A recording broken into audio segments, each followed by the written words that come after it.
თავისუფლად შეიძლება ითქვას, რომ გადაცემის ამ ნაწილში ვისაუბრებთ საუკუნის არქეოლოგიური აღმოჩენის შესახებ. გრაკლიანის გორაზე გათხრილი არქეოლოგიური სამუშაოების შედეგად უნიკალური არტეფაქტები იქნა აღმოჩენილი და ბუნებრივია ჩვენ და მაყურებელსაც გვაინტერესებს, რა სურათი იხატება სწორედ აი ამ არქეოლოგიური სამუშაოების მიღმა. სტუმრებს წარმოგედგენთ პირველ რიგში ვახტანგ გლიჩელი, სახელმწიფო უნივერსიტეტის პროფესორი, არქეოლოგიის ინსტიტუტის დირექტორი და გურამ გრიგოლია, სახელმწიფო უნივერსიტეტის პროფესორი. მოგესალმებით ბატონებო, დიდი მადლობა სტუდიაში მოგბრძანებისთვის. ჩემთვის რამდენადაც ცნობილია, პირველი არქეოლოგიური სამუშაოები დაიწყო 2007 წელს და ამ პროცესში აქტიურად იყვნენ ჩართულები თბილისის სახელმწიფო უნივერსიტეტის სტუდენტები. და მაშინვე მოხდა რაღაცა ექსპონატის აღმოჩენა, ხო? მოგესალმებით, მიერესალმებით ტელემაყურებელს. და ახლა პრაქტიკულად ეს სამუშაოები, რომელიც დაიწყო 2007 წელს და შემდეგ გრძელდება, ყველა მთელი მასშტაბი ამ სამუშაოების შესრულებული არის ჩვენი სტუდენტების მიერ, თბილისის სახელმწიფო უნივერსიტეტის სტუდენტების მიერ. თავდაპირველად მინდა გითხრათ, რომ ეს სამუშაოები კონცენტრირებული იყო ძირითადად ძეგლების გადარჩენის გამო, რადგან ამ ადგილზე გაიარა თბილისის სენაკილესელიძის საავტომობილო გზა, ეს ხო რეაბილიტაციის პროცესი მოგეხსენებათ. და აი ამ პერიოდში მოხდა ინტენსიური სამუშაოების ჩატარება, ძალიან დიდი მასშტაბის სამუშაოები ჩატარდა. მაშინ აღმოჩნდა უბრწყინვალესი არქეოლოგიური მასალა, რომელმაც გვიჩვენა, რომ აქ საქმე გვაქვს მართლაც სრულიად განსაკუთრებულ არქეოლოგიურ ძეგლთან. შემდგომი გამოკვლევების დროს დადგინდა, რომ აქ ჩვენ გვაქვს 11 სხვადასხვა პერიოდის კულტურული ფენა. ანუ ეს რას ნიშნავს, რომ მაყურებლისათვის უფრო გასაგები იყოს, რომ 11 სხვადასხვა ქრონოლოგიური მონაკვეთის არქეოლოგიური ნაშთები, სადაც ასახული არის ჩვენი საზოგადოების განვითარების უწყვეტი სურათი. ანუ იწყება ქვის ხანის პერიოდიდან, ამას გულისხმობთ და გრძელდება სადამდე? გრძელდება ადრეული ქრისტიანობის პერიოდამდე. ანუ ამ ტერიტორიაზე ადამიანის არსებობის 2 მილიონ წელს ადასტურებს. ეს ნამდვილი სწორი ინფორმაცია? იც რა საქმე, ეს არქეოლოგიური მასალა, რომელიც მოპოვებულია გრაკლიან გორაზე, უხეშად რო ვთქვათ, ორ ძირითად ნაწილად შეიძლება გაიყოს ქვის ხანის მასალა, ანუ პალეოლითიდან ვიდრე ადრე ქვის ხანამდე, ანუ გვიან ქვის ხანამდე, ანუ ნეოლითის ხანამდე და შემდგომი პერიოდის. აი ქვის ხანის სპეციალისტი გახლავთ ბატონი გურამ გრიგოლია და ის უფრო დეტალურად მოგახსენებთ ბატონი ქვის ხანის შესახებ. გურამთან ძირითადი მნიშვნელოვანი ექსპონატები, თუ შეიძლება ასე ვთქვათ, რაც გათხრების შედეგად აღმოაჩინეთ და რაც ეხება, რა თქმა უნდა, ქვის ხანის პერიოდს. კი ბატონო. აი გვეი თქვა ბატონო ვახტანგ გვაბზანა, რომ ეს ჩვენი ძეგლი არის ამ ხრივ ძალზე მნიშვნელოვანი მეცნიერული მრავალფენიანი ძეგლი, მაგრამ თუ მისი მრავალფენიანობა ასე შორს წავიდოდა, წარმოიდგენდით? ეხლა რეალურად გვაქვს, ამას ჩვენც არ ველოდით. წარმოიდგინეთ თქვენ, აი ეხლა ბრძანეთ თქვენ, რომ 2 მილიონი წელი. ასე თამამად ამის თქმა ცოტა ძნელია. იმიტომ ამას კიდე ამ დაზუსტებას ამ თარიღების აუარებელი სხვადასხვა კომპონენტები სჭირდება, მაგრამ აი მუშაობის პროცესში, როგორც ჩვენი მუშაობის პროცესში, ისე გზათამშენებლობის მიერ დარღვეული ფენებიდან გამომდინარე შეგროვდა საკმაოდ საინტერესო ქვის მასალა იარაღების სახით, რომელსაც მეცნიერები ასე ეს უაღრესად პრიმიტიული იარაღებია, ქვარგვალებზე ნაკეთები. გეოლოგები ქვარგვალებზე თქვენ ციცით, ესე რიყის ქვებზე ნაკეთები. რგვალი ქვებია, რომელიც შუაზეა გახეთქილი და მხოლოდ ერთიანად კეცი აქვს ჩამოცვლა უკვე საჩეხი იარაღი, დანათარი, საფხეკათარი, უპრიმიტიული იარაღი. პირველი იარაღებია, რომელსაც თავიდან ადამიანი აკეთებს იმას შემდეგ, რაც გამოეყო ცხოველთა სამყაროს. და ეს პერიოდი კი რასაკვირველია, აი ამ 2 მილიონი შეიძლება უფრო შორსაც ვიქნას. აი ახლა აღმოჩნდა გასულ წელს ეთიოპიაში აღმოჩნდა საინტერესო აღმოჩენები ქონდა არდი უწოდეს. სადაც ადამიანის გავსი მაიმუნი უკვე ადამიანი ნიშნები აქვს და 4.5 მილიონი სიტყვით. ეს არ არის ჯერ მეცნიერებაში მიმოქცევაში ეს ფაქტი შემოსული, მაგრამ მეცნიერები უკვე მუშაობენ ამ საკითხზე. დასადასტურებელი ამბავი ალბათ ეს ჯერჯერობით. დასაკვირველია. და აი ჩვენ ასეთი ეხლა რაც ჩვენ გაგვაჩენია გრაკლიან გორაზე, ასეთი დროის ძეგლები ჩვენ არა მარტო საქართველოში, არა მარტო კავკასიაში, არა მარტო აზიაში და არა ევროპაში, სხვა ბევრი არ გაგვაჩნია. დიდზე ჩამოსახლელია და ერთ-ერთია ჩვენი და მანისის აღმოჩენები თქვენ ყველას მოგეხსენებათ. ეს სენსაციური აღმოჩენები, რომელიც აი ამ 20 წლის წინ მოდის და ყოველდღე ითხრება. აი ჩვენი მასალაც ძალიან პასუხობს და ახლო არის თავისი ტიპოლოგიური მონაცემები, ტექნიკური მონაცემები და ხანდახან მეჩვენება და მინდა კიდეც rasaკვირია რომ ჩვენი მასალა შეიძლება უფრო ცოტა ადრინდელიც იყოს ტიპოლოგიური ნიშნებით, მაგრამ ეს არ ნიშნავს რომ ეს ნამდვილად არ ჭეშმარიტება და გადავახტები. ყოველ შემთხვევაში მასზე უფრო გვიანი და მანისზე უფრო გვიანი არ შეიძლება იყოს და ეს პერიოდი კი დაახლოებით აი ამ 2 მილიონს, 2.800.000 მილიონს ჩარჩოებში ექცევა. არქეოლოგიური სამუშაოები ბუნებრივია ახლაც მიმდინარეობს გრაკლიანის გორაზე. ხომ ჩვენი ჟურნალისტი იმყოფებოდა სულ რაღაც 2 დღის წინ ამ ლოკაციაზე, შეგვიძლია ვნახოთ სიუჟეტი და შემდეგ დავუბრუნდებით განვაგრძობთ საუბარს.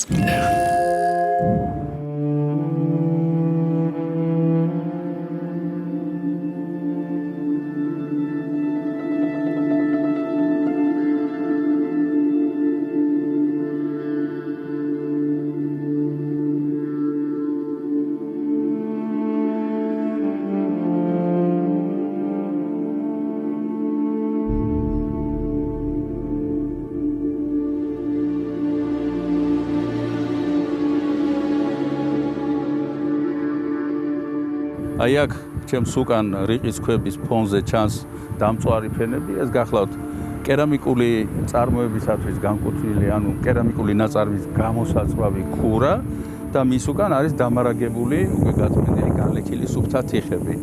აქვე არის წყლის მარაგი, როგორც ხედავთ, აქ არის 2 საკმაოდ დიდი ტევადობის ქვევრი, რომელთა საერთო ტევადობა შეადგენს დაახლოებით 700 litrს.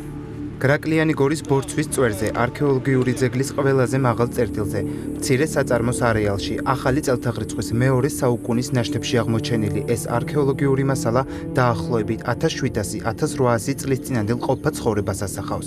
წელთაღრიცხვათა მიჯნაზე განადგურებული კულტურის ნაშთების ძიება ამ არეალში მეორე ბორცვის წვერზე გამოვლენილმა ტაძრის ნაშთებმა განაპირობა. ჩვენ ამ ადგილის გათხრები, კონკრეტულად ამ ადგილის გათხრები დავიწყეთ გასულ წელს, მაგრამ სამუშაოების ძირითადი ნაწილი მიმდინარეობს ახლა, სწორედ წელს აგვაქვს დაგეკვილი და აქ ჩვენ ველოდებით საკმაოდ ინტენსიურ ნაშთებს, როგორც გითხარით, წელთაღრიცხვათა მიჯნისა და მეორე-მესამე საუკუნეების ახალი წელთაღრიცხვის. ამისი მანიშნებელი გახლავთ ის ძალიან დიდი რაოდენობით კრამიტი, რომელიც არის გამოყენებული, რომელიც ჩანს და ჩაქცეული არის აი ამ ყველა თხრილში, რომელსაც ახლა თქვენ ხედავთ. 8 წლის წინ, როდესაც ამ ადგილას დაბანაკებულმა არქეოლოგთა ექსპედიციამ მიწას პირველი ნიჩაბი დაარტყა, მათთვის უცნობი იყო, რომ საქმე განსაკუთრებულ მრავალფენიან არქეოლოგიურ ძეგლთან ჰქონდათ, რომელიც ქართველი ერის განვითარების მრავალ ათასწლიან ისტორიას ინახავდა.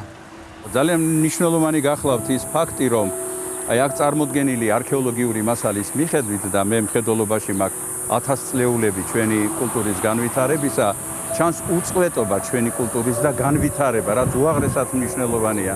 მიუხედავად ძალიან ინტენსიური ინოვაციებისა, რომელიც ჩნდება საქართველოს ტერიტორიაზე და მათ შორის გრაკლიანის არქეოლოგიურ ძეგლზე, სრულიად აშკარაა, რომ ადგილობრივი მოსახლეობა, ადგილობრივი საზოგადოება ვითარდება სრულიად ლოგიკურად, როგორც პოლიტიკურად, ისე კულტურულად, ისე ეკონომიკურად და იგი ღებულობს ახალ ყველაზე დაწინაურებულ ინოვაციებს და ეს ხდება იმ შემთხვევაში, როდესაც თვითონ მიმღები ასევე ძალიან მაღალი კულტურის მატარებელი გახლავთ. მიმდინარე წლის მარტში ამ ადგილს ეროვნული მნიშვნელობის კულტურული მემკვიდრეობის ძეგლის სტატუსი მიენიჭა. საქართველოს კულტურული მემკვიდრეობის დაცვის ეროვნულმა სააგენტომ გრაკლიანი გორის არქეოლოგიური მუზეუმის ღია ცისქვეშმოწყობის პროექტი წამოიწყო. სამუშაოები უკვე დაწყებულია და მასში არქეოლოგიის მიმართულების სტუდენტებიც მონაწილეობენ. ჩვენ ახლა მე-5-4 საუკუნის ნამოსახლარ ფენაზე ვმუშაობთ. აქ გათხრები 2008 წელს დაიწყო და მე უკვე 4 წელია ვარ ამ ექსპედიციის წევრი. და ამჟამად ჩემს კვადრატში რაღაც კონსტრუქციის დანგრეული კონსტრუქციის ნაშთებს ვაპრეპარირებ. აი ხა ჩვენ ვიმყოფებით პირველი 1000 წლეულის ნაგებობის შიგნით, ეს გახლავთ საკურთხის საძირკვლის ნაშთები შემორჩენილი. აი ეს კი კონკრეტულად არის იმდროინდელი ხელსაფქვავი, რომელსაც იფქვებოდა მარცვალი, დაახლოებით ეს შიდა პირი იყო ყოველთვის გაპრიალებული, ეს ღარისებრად დებდნენ და დაახლოებით აი ესეთი რიტმში იფქვებოდა და მარცვლეულის გადმოყრა ხდებოდა, ქვილი ხდება შემდეგ ჩვეულებრივად ეს იყო ხელსაფქვავი პირველი 1000 წლეულის. ასევე ეს არის შებრუნებული სტრატიგრაფია და ამ ფენის ქვემოთ ჩვენ ველოდებით მე-4 საუკუნეების მძლავრ ნაგებობას, როგორც გვაქვს აღმოსავლეთის ნაწილში და ზემოთ მე-4 ტერასაზე გრაკლიან გორაზე. ნასახლარზე აღმოჩენილი სხვადასხვა ტიპის მარცვლეული, უძველესი ხორბალი, საყოფაცხოვრებო ნივთები და მტკვარ-არქეული პერიოდის საბეჭდი მოწყობილობა მეტყველებს იმაზე, რომ აქ ჯერ კიდევ 6000 წლის წინ დაწინაურებული საზოგადოება ცხოვრობდა. მას შემდეგ, რაც ყველა კერა გაიხსნება და მოპოვებული მასალა შეისწავლება, დაახლოებით 1 თვეში სიძველით დაინტერესებულ საზოგადოებას საშუალება მიეცემა ადგილზე დაათვალიერონ 8 წლიანი ძიების შედეგად მოპოვებული და მემკვიდრეობისთვის სამუდამოდ შენარჩუნებული უნიკალური არქეოლოგიური მასალა. ძალიან საინტერესო ამბავია ეს, რომ ამ ძეგლზე ჩვენ შეგვიძლია ვლაპარაკოთ ახსენეთ უკვე 11 არქეოლოგიური ფენა, რომელიც საერთოდ ჯამში დაახლოებით 300,000 წელს შეიძლება მოიცავდეს. რომელიც ნიშნავს, რომ ძალიან დიდი ხნის 300,000 2 მილიონი. 2 მილიონ წელს მოიცავდეს. ძალიან საინტერესოა ეს პროცესი, იმიტომ რომ ეს ნიშნავს იმას, რომ ეს ძეგლი არის რაღაც დროში განგრძობითი ძეგლი, რომელიც კულტურული ცენტრი იყო და ჰქონდა კონტაქტი ასევე სხვა ცენტრებთანაც. ჩვენ ალბათ შეიძლება გარკვეული სპეკულაცია ჩავატაროთ იმაზე თუ არა, რომ ეს შეიძლება იყოს გაგრძელება ნაწილი, ან შეიძლება ამის გაგრძელება იყოს დმანისის აღმოჩენები? რა თავისუფლად შეიძლება თავისუფლად შეიძლება როგორც მოგახსენეთ, შეიძლება წინაც უსწრებდეს, შეიძლება თანადროულიც იყოს და შეიძლება გარკვეული ერთმანეთის გაგრძელება იყოს. აი ეს დასაზუსტებელი, ეს მთავარი ჩვენი მნიშვნელობა არის, რომ აღმოჩნდა იმ ეტაპზე, როდესაც მხოლოდ ამ ძეგლის შესწავლაა ჯერჯერობით და საწყისი ეტაპებია. ესენი რომ ქვევით ჩავლენ, გაივლიან ამ ფენებს, ჩააღწევენ უფრო დიდ სიღრმეებზე და გაშიშვლდება ახალი ფენები. შეიძლება ვინც რა აღმოჩნდება, იყოს ჩვენ წარმოუდგენელი, შეიძლება საოცრება აღმოჩნდეს, უნიკალური რაღაცა იყოს, მე ჯერ არ ვიცი. ჩვენ მხოლოდ ვიცით რომ არის აქ რაღაც. ბუნებრივია არქეოლოგიური სოციუმის გარეჟაშებს ვეხებით ფაქტობრივად. და როგორ მართლა შეიძლება შეიცვალოს ისტორია და ის რაც ჩვენ ვიცოდით, სწორედ აი ამ არქეოლოგიური გათხრების შედეგად, ალბათ ახალ ინფორმაციას ვიგებთ ხომ, როდესაც არქეოლოგიური გათხრები ვთქვით, რომ 2007 წელს დაიწყო და დღემდე გრძელდება და ბუნებრივია ეს არის გრძელვადიანი პერსპექტივა და წლებს მოიცავს, ახალ ინფორმაციას ვიღებთ ახალი ექსპონატების აღმოჩენასთან ერთად ასე ხომ? იცით, მე შემიძლია მაგალითად დაგისახელოთ აი ის რაც გუშინ აღმოჩნდა. კი ბატონო, დიდი სიამოვნებაა. თავიდან მინდა აღნიშნო, რომ ინტენსიური სამუშაოები ეხლა იწყება ამ სეზონის ინტენსიური. ეს რაღაც ახალი ეტაპი შეიძლება ითქვას. ანუ იმედი მაქვს, რომ ჩვენ გავაგრძელებთ კიდევ 2 თვე ვიმუშავებთ ამ ძეგლზე გამოკვლევებს და აღმოჩნდა საბეჭდავი, რომელზეც გაკვირით ითქვა ეხლა, მაგრამ ამ საბეჭდავს აქვს სრულიად კონკრეტული მნიშვნელობა. ეს საბეჭდავი არის, თქვათ, ესეთი სოციალური სტრუქტურის ინდიკატორი. ანუ ნიშანი იმისა, რომ კერძო საკუთრების ინსტიტუტი არის ჩამოყალიბებული უკვე და ეს ხდება 6000 წლის წინ, ანუ ძველი წელთაღრიცხვის მე-4000 წლეულის მიწურულს. მანამდე აქვე იყო აღმოჩენილი ასევე 2 სხვადასხვა ტიპის საბეჭდავი, რომლებიც დამზადებული იყო მსოფლიოს უძველეს ურბანულ ცენტრში, სამხრეთ მესოპოტამიაში, ქალაქ ურის ტერიტორიაზე და იქიდან იყო შემოტანილი.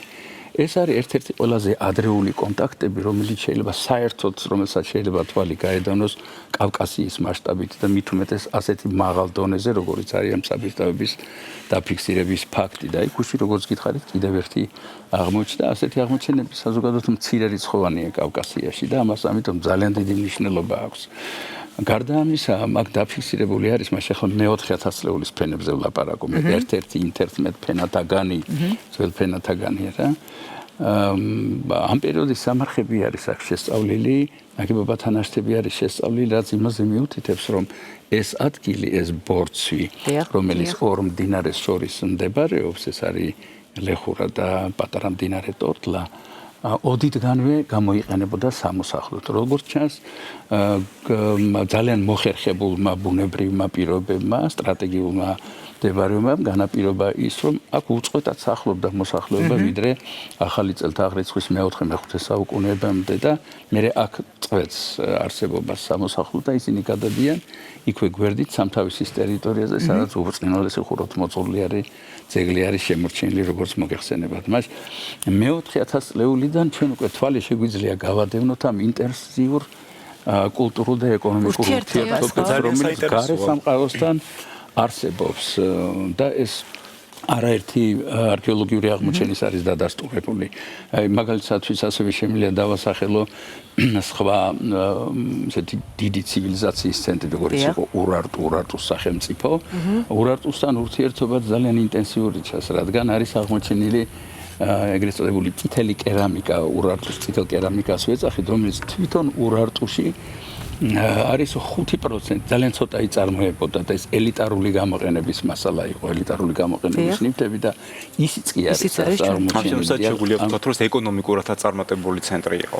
ეს სრულიად უეჭველია და დამადასტურებელი ამ ეკონომიკური სტატუსისა გახლავთ ის, რომ ჩვენ აქ მივაკვლიეთ საწარმოებს, სხვადასხვა ტიპის საწარმოებს, არის ბრინჯაოს ნივთების წარმოება, ადგილზევე აწარმოებდნენ მცირე მასშტაბის. ანუ ჩვენ ვაწარმოებთ თვითონ ამ სამოსახლოზე კავკასიაში რო იწარმოებოდა ეს ცხადია და ცნობილი ფაქტია, მაგრამ თვითონ ამ გრაკლიან გორაზე მცხოვრები მოსახლეობა აწარმოებდა მცირე ზომის ბრინჯაოს ნივთებს და რაც მთავარია, აწარმოებდა ძალიან საინტერესო კერამიკულ ნაწარმს, აი ბრინჯაოს საწარმოსთან ერთად გაითხარა ასევე კერამიკული ნაწარმის გამოსაწვავი ქურა და შიგ ჭურჭელი იყო ჩალაგებული. ანუ ჩვენ ვიცით ადგილობრივი რომელი კერამიკული მასალა იწარმოებოდა და როგორ ვრცელდებოდა ის შემდეგ ქართლის დანარჩენ ტერიტორიაზე. ეს ყველაფერი ხდება უკვე ძველი წელთაღრიცხვის პირველ ათასწლეულში.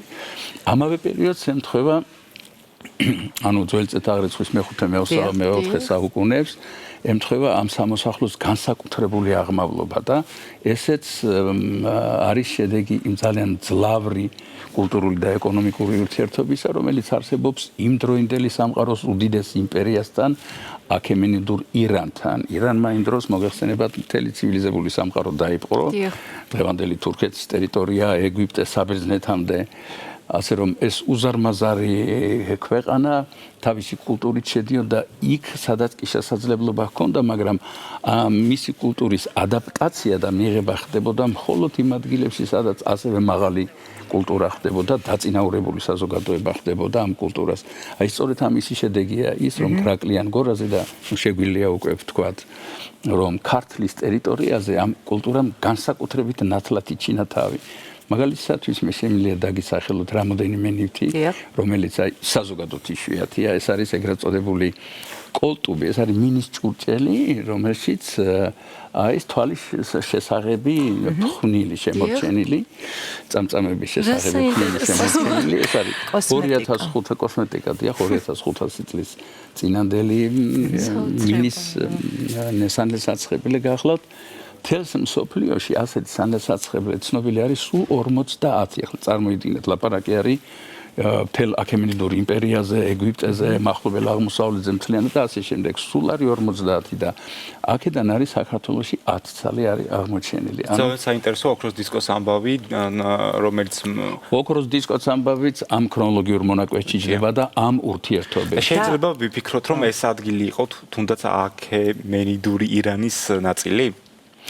როგორც გითხარით, აქემენიდური ირანის იმპერიაში გაერთიანებული იყო მთელი იმ დროინდელი ცივილიზებული სამყარო. და სხვადასხვაგვარად მონაწილეობდნენ ისინი იმ ერთი კულტურის ჩამოყალიბებაში, რასაც შემდგომ აქემენიდური კულტურა ეწოდა. ეს აქემენიდური კულტურა, ესე დეფინიცია მის როგორც ირანულის არ შეიძლება, იმიტომ რომ ეს ყველა შექმნილი კულტურაა. ყველა იმ ხალხის, რომელიც ერთიან პოლიტიკურ სისტემაში მოექცა. ამიტომ ის ნაწარმი, რაც აქ ჩნდება და ატარებს გარკვეულ გავლენას ირანული კულტურის, ეს სულად ბუნებრივია. ადგილობრივ ტრადიციებზე არის აღმოჩენილი, აი თქვენ ბრძანეთ ოქროს დისკო. სწორედ მისი ანალოგი არის ერთადერთი ანალოგი ირანში. სუზაში არის აღმოჩენილი ზუსტად ისეთივე დისკოები, რომელსაც რაუნდელებს ეძახიან, მაგრამ აქ უფრო საინტერესო ფაქტი შეგვიძლია გავადევნოთ თვალი, რომ ანუ სუზაში, ანუ ელამის ტერიტორიაზე ჯერ კიდევ მე-2000 წლეულის შუა ხანებში ჩნდება ასეთი დისკოები, რომელიც ძველი წელთაღრიცხვის მე-14 საუკუნეს განეკუთვნება, მაგრამ ჩვენ საქართველოში გვაქვს 2 საუკუნით უფრო ძველი ზუსტად ისეთივე რაუნდელები, ანუ დისკოები, ანუ ეს ურთიერთობები ძალიან ინტენსიურ ხასიათს ატარებდა ყოველთვის და ამ ერთიანი იმპერიის შექმნა მხელი შეუწყო იმას, რომ კულტურული და ეკონომიკური ურთიერთობები საკმაოდ განვითარებულ პერიოდს ასახავს ეს ყოველივე რაც დაზეც ვილაპარაკოთ. ისტორიულ მნიშვნელობას კიდევ უფრო მეტად უსვამს ხაზის, რომ მესამე ტერასაზე გამოვლენილია არქიტექტურული ნაშთი, ხომ უნიკალური სატაძრო კომპლექსი. შეგვიძლია ამაზეც გავამახვილოთ ყურადღება და გადანიშნულების იყო საინტერესოა, ხო და რა ინფორმაციას და რა სურათს გვიხატავს. დიახ, ესეც საინტერესო კომპლექსი გახლავთ და უნიკალური, ასევე შემიძლია გითხრათ. ერთი შეხედვით ეს არის ეგრეთ წოდებული ხოვლური ღუმელი, ესე უწოდებს, რადგან ადრე ხოვლეში აღმოჩნდა პირველად. სტანდარტულად ასეთი ღუმელები კავკასიის ტერიტორიაზე და ქართლის ტერიტორიაზე გამოიყენებოდა პურის საცხობად. მაგრამ ამ შემთხვევაში გრაკლიანზე ჩვენ გვაქვს სულად განსაკუთრებული შემთხვევა, იმიტომ რომ ეს არის ცირე არქიტექტურის შედევრი, ეს არ არის ღუმელი, ეს იმდენად მაღალ დონეზე არის დეკორირებული, შემკული, რომ სულად განსხვავებული ფუნქცია აქვს და მისი საკრალური ფუნქციის მანიშნებელი, ანუ საკულტო ფუნქციის მანიშნებელი გახლავთ ის, რომ ის არის თაღოვანი გადახურვით დასრულებული, ანუ გუმბათია გაკეთებული და ეს არ არის ცირე არქიტექტურული შედევრები, ესე ვეძახით ხოლმე ხუმრობით. აი სხვა შემთხვევაში საკულტო დანიშნულებაც ქონდა, ხო? ეს საკულტო დანიშნულებისა და გვერდით ოთახში, რომელზეც ერთი ტიხარი ყავს პატარა აღმოჩენილი არის ხელის წისქვილები, სადაც იმხებოდა ხორბალი, როგორც ჩანს, ეს იყო წმინდა პურის გამოსაცხობად მოწყობილი სპეციალური სათავსო და პური ცხებოდა ღმერთებისათვის. ანუ რწმენა ძალიან მარტივი იყო. ღმერთს არ უნდა მოშივდეს, რომ მერე შენ მიიღო საკვები ღმერთისაგან. ამიტომ ეს მუდმივი მოვალეობა იყო. მე შემიძლია გავიხსენო, რომ რომში იყო სპეციალური კასტა პურის მცხოვრებლების, რომელთაც მხოლოდ პურის ცხობა ევალებოდა ღმერთებისათვის და ეს იყო პრიორიტეტული გამორჩეული კასტა. როგორც ჩანს, აქაც დაახლოებით აი ასეთ მოვლენასთან გვაქვს საქმე 2500 წლის წინანდელ ფაქტზე მოგახსენებ. და ძალიან მნიშვნელოვანია, რომ ამ ტერიტორიაზე იგეგმება მუზეუმის გაკეთება, რომელიც მუზეუმი ღიაცის ქვეშ, ეს იქნება მუზეუმი. შემდგარად დახურული მე მინდა ახლა რეკლამაში არ შემეცხრება, იმიტომ რომ ფაქტობრივი მდგომარეობა, იმიტომ რომ ამ საქმეს აკეთებს საქართველოს კულტურული მემკვიდრეობის დაცვის ეროვნული სააგენტო, რომელსაც დიდი მადლობა მინდა ვუთხრა იმ ყურადღებისათვის, რაც ამ ძეგლის მიმართ გამოიჩინა, ასევე კულტურის სამინისტროს და აი ერთობლივი პროექტით, ერთობლივად შექმნილი პროექტით ეხლა დაიწყო მოწყობა მუზეუმისა ღიაცის ქვეშ. და ამას კიდევ განსაკუთრებული მნიშვნელობა რატომ აქვს იცით, რომ გრაკლიან გორაზე კეთება, რომ ეს არის ძეგლი, რომელთანაც სპეციალურად მისვლა არ გჭირდებათ. რომ გამრელი თუ გამრელი, ანუ ვით დასავლეთში მის განსაკუთრებით ეხლა ზაფხულის პერიოდში, როცა მოსახლეობა ცდილობს ზღვაზე წავიდეს დასასვენებლად, ანუ გინდა თუ არ გინდა უნდა გაუარო ამ ძეგლს, უნდა გაუარო, უნდა გადაუარო, იმიტომ რომ ტრასა გადადის მეორე ტერასაზე და ანუ მათ შესაძლებლობა ექნებათ, რომ ეს შესანიშნავი უნიკალური აღმოჩენები დაათვალიერონ და თვითონ შეეხონ. და ასევე შეიძლება ძალიან საინტერესო აღმოჩნდეს ბუნებრივია ეს ლოკაცია ტურისტებისთვის და უცხოელის წამლებისთვის, ალბათ ამაზეც უნდა კონდეს სწორება, რა თქმა უნდა. იცით, გასულ წელს ჩვენმა უნივერსიტეტმა ჩაატარა დიდი საერთაშორისო კონგრესი, სადაც 60 უცხოელი სპეციალისტი იყო ჩამოსული და საერთო ინტერესი გამოიწვია ამ ძეგლმა და ერთი დღე დაეთმო სწორედ ამ ძეგლის მონახულებას და გადაუჭარბებლად. მე გითხრათ, რომ საერთო აღტაცება გამოიწვია და ძალიან დიდი სურვილი იმისა, რომ თვითონაც მიიღო მონაწილეობა ამ არქეოლოგიური ძეგლის კვლევაში. ძალიან დიდი მადლობა. ძალიან საინტერესო თემა იყო. მე პირადად ერთი სული მაქვს, როდის მოხვდები, რომ ამ ყველაფერს კი ბატონო, რომ შევაჯამოთ. ძალიან მოკლედ. საინტერესო თავის ქრონოლოგიური ჩარჩოებით არის ეს ძეგლი, მაგრამ ერთი მსმენელისათვის უფრო გასაგები გახდეს მნიშვნელობა აი ამ ადრეული ფენების აღმოჩენისა. მარტო იმას ორ სიტყვით ვიტყოდი, რომ ამ ნახევარი საუკუნის წინ კაცობრიობის ისტორია იწყებოდა და მთავრდება ექცეოდა 1 მილიონი წლის ჩარჩოებში. და აი და მანისის აღმოჩენის შემდეგ და რომლის თანადროულად მიგვაჩნია დაახლოებით ეს ჩვენი გრაკლიანის აღმოჩენები, ამან კი უცებ 2 მილიონამდე გაზარდა კაცობრიობის ისტორია. ხომ არ ხამას აუცილებლად რაღაცა დიდი მნიშვნელობა. ამიტომ არის რომ მსოფლიო მეცნიერული წრეები ძირითადად დაინტერესებული ამ პრობლემატიკით. ამ აღმოჩენების შემდეგ ყოველ წელს მოისწრაფიან საქართველოსკენ, რომ მიიღონ ჩვენ ექსპედიციებში მონაწილეობა, როგორც უშუალო მონაწილე მის გამოქვეყნებაში შესწავლაში აღმოჩენ, მაგრამ ეხლა ასე მოხდება გრაკლიანის მისამართით, ეხლა ხდება ჯერჯერობით ყურადღების ცენტრშია და მანისი ასაკურილი ეს უკვე ძალიან ფართოდ გაშლილი და დიდი ისტორიის მქონე ექსპედიცია, მაგრამ აი ჩვენ დროთა განმავლობაში შემდეგ ველოდებით რომ ასეთივე მნიშვნელობას მოიპოვებს ცივილიზაციის მოგზაურობა შეიძლება ნახოთ გრაკლიანში მაყურებლებს რომ უთხრათ ცალკეულ ფენებზე არ გვისაუბრება, მაგრამ აქ არის მომდევნო ქვის ხანის კიდევ სხვა ამის ქვევით ფენები არის ნეოლითი, ენეოლითური ხანის ხელცურები, ისრის წვერები, სხვადასხვა ჩასართები, მიკროლითური იარაღები, ქვის იარაღები, საკმაოდ დიდარი და საინტერესო მასალა, მაგრამ ამაზე შემდეგ ამაზე შემდეგ აუცილებლად სამწუხაროდ დრო ამოიწურა და უნდა დაგემშვიდობოთ. ძალიან დიდი მადლობა რომ მობრძანდით ჩვენთან ამ ძალიან საინტერესო თემაზე. უთხრათ შეუძლიათ მთელი ცივილიზაციაში იმოგზაურონ 300.200 მილიონი წლის განმავლობაში. ქვის პერიოდიდან მოყოლებით. დავიდეთ მეგონი. რეკლამის შემდეგ დავბრუნებით და საზაფხულო თემას ვუბრუნდებით, ხო? ისე. დაგვალოდეთ.